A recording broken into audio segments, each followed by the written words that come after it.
Hi friends, welcome back to my channel. ನಾವಿವತ್ತು ತಂದೂರಿ ರೊಟ್ಟಿನ ಮಾಡ್ತಾಯಿದ್ದೀವಿ. ನಾನ್ ರೋಟಿ ಅಂತ ಕರೀತಾರೆ ಇದನ್ನು. ಸೊ ಈ ತಂದೂರಿ ರೊಟ್ಟಿನ ನಾವು ಮನೆಯಲ್ಲೇ ಮಾಡ್ಬೋದು. ಯಾವುದೇ ಇದಕ್ಕೇನು ತುಂಬ ಏನದು ಇದು ಬೇಕಾಗಿಲ್ಲ. ನೀವು ನಾನ್ ಸ್ಟಿಕ್ ಹಂಚಿನಲ್ಲೇ ಕೂಡ ಮಾಡಿ ಇದನ್ನು ತಿನ್ಬೋದು.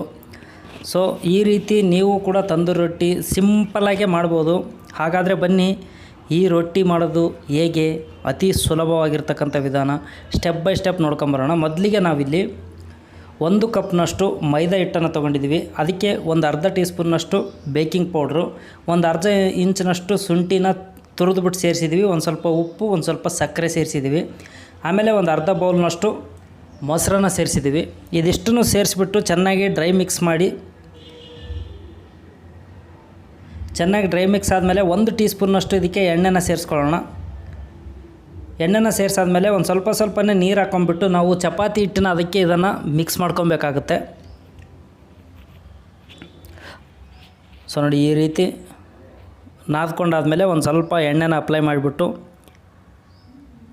ಚೆನ್ನಾಗಿ ಮಿಕ್ಸ್ ಆದಮೇಲೆ ಇದನ್ನು ಕ್ಲೋಸ್ ಮಾಡಿಬಿಟ್ಟು ಸುಮಾರು ಒಂದು ಅರ್ಧ ಗಂಟೆಯಿಂದ 1 ಗಂಟೆವರೆಗೂ ಬಿಡಬೇಕು. ಆವಾಗಲೇ ಇದು ಚೆನ್ನಾಗಿ ಬರೋದು ನಾನ್ ರೋಟಿ.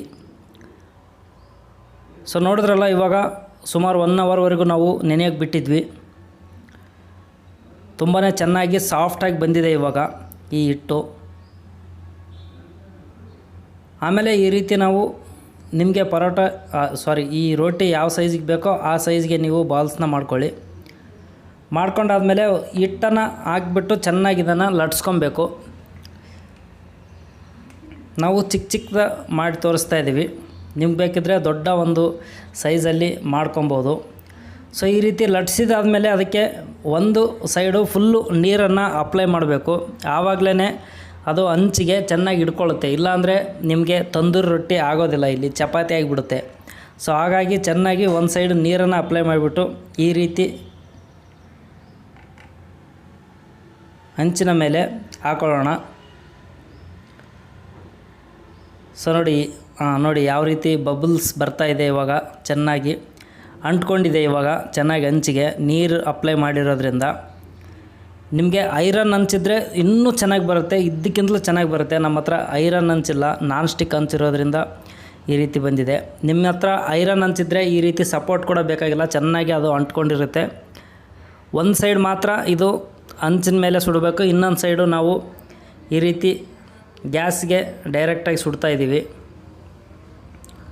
ಸೊ ನೋಡಿದ್ರಲ್ಲ ಎಷ್ಟೊಂದು ಚೆನ್ನಾಗಿ ಅದು ಒಂದು ಸೈಡು ಸುಟ್ಟಿದೆ ಅಂತ. ಈ ರೀತಿ ಆದಮೇಲೆ ನಾವು ಇದಕ್ಕೆ ಬೆಣ್ಣೆನ ಅಪ್ಲೈ ಮಾಡ್ತಾಯಿದ್ದೀವಿ, ಬಟರು. ನೀವು ಇದಕ್ಕೆ ಎಣ್ಣೆ ಕೂಡ ಅಪ್ಲೈ ಮಾಡ್ಬೋದು, ತುಪ್ಪ ಅಪ್ಲೈ ಮಾಡ್ಬೋದು. ನಿಮ್ಮ ಹತ್ರ ಯಾವುದು ಅವೈಲೇಬಲ್ ಇದೆ ಅದನ್ನು ಅಪ್ಲೈ ಮಾಡಿ. ಸೊ ನೋಡಿ, ಎಷ್ಟೊಂದು ಚೆನ್ನಾಗಿ ಕಲರ್ಫುಲ್ಲಾಗಿ ತುಂಬಾ ರುಚಿಯಾಗಿ ಬಂದಿದೆ. ಒಂದು ಸ್ವಲ್ಪ ಕೊತ್ತಂಬರಿ ಸೊಪ್ಪು ಸೇರಿಸಾದ್ಮೇಲೆ ನೋಡ್ಬೋದು ಎಷ್ಟೊಂದು ಚೆನ್ನಾಗಿ. ನೋಡಿ, ಹಿಂದ್ಗಡೆ ಕೂಡ ನಿಮಗೆ ದಾಬಾನಲ್ಲಿ ಯಾವ ರೀತಿ ಸಿಗುತ್ತೋ ಅದೇ ರೀತಿ ಇಲ್ಲಿ ನಾವು ಮಾಡಿರ್ತಕ್ಕಂಥ ತಂದೂರಿ ರೊಟ್ಟಿ ರೆಡಿಯಾಗಿದೆ. ಸೊ ನೋಡ್ಬೋದು ಎಷ್ಟೊಂದು ಕ್ರಿಸ್ಪಿಯಾಗಿ, ಆಮೇಲೆ ಸಾಫ್ಟ್ ಕೂಡ ಇದೆ, ಕ್ರಿಸ್ಪಿಯಾಗಿ ಕೂಡ ಬಂದಿದೆ. ನೋಡಿ ಎಷ್ಟೊಂದು ಚೆನ್ನಾಗಿ ಬಂದಿದೆ ಈ ಒಂದು ತಂದೂರಿ ರೋಟಿ ಅಂತ. ಈ ರೋಟಿ ನೀವು ಯಾವುದ್ರಲ್ಲಿ ಬೇಕಾದರೂ ತಿನ್ಬೋದು, ತುಂಬಾ ಚೆನ್ನಾಗಿರುತ್ತೆ. ನೀವು ಕೂಡ ಮನೇಲಿ ಮಾಡ್ಕೊಳ್ಳಿ, ತುಂಬ ಸುಲಭವಾಗಿ ಇದನ್ನು ಮಾಡ್ಕೊಬೋದು. ನಾವು ಕೂಡ ಹೇಳಿದ್ದೀವಿ ಇದೇ ರೀತಿಯಲ್ಲಿ.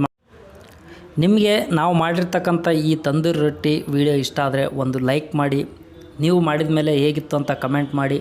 ದಯವಿಟ್ಟು ನಮ್ಮ ಚಾನಲ್ನ ಸಬ್ಸ್ಕ್ರೈಬ್ ಮಾಡ್ಕೊಳ್ಳಿ. ವಿಡಿಯೋ ನೋಡಿದ್ದಕ್ಕೆ ಧನ್ಯವಾದಗಳು.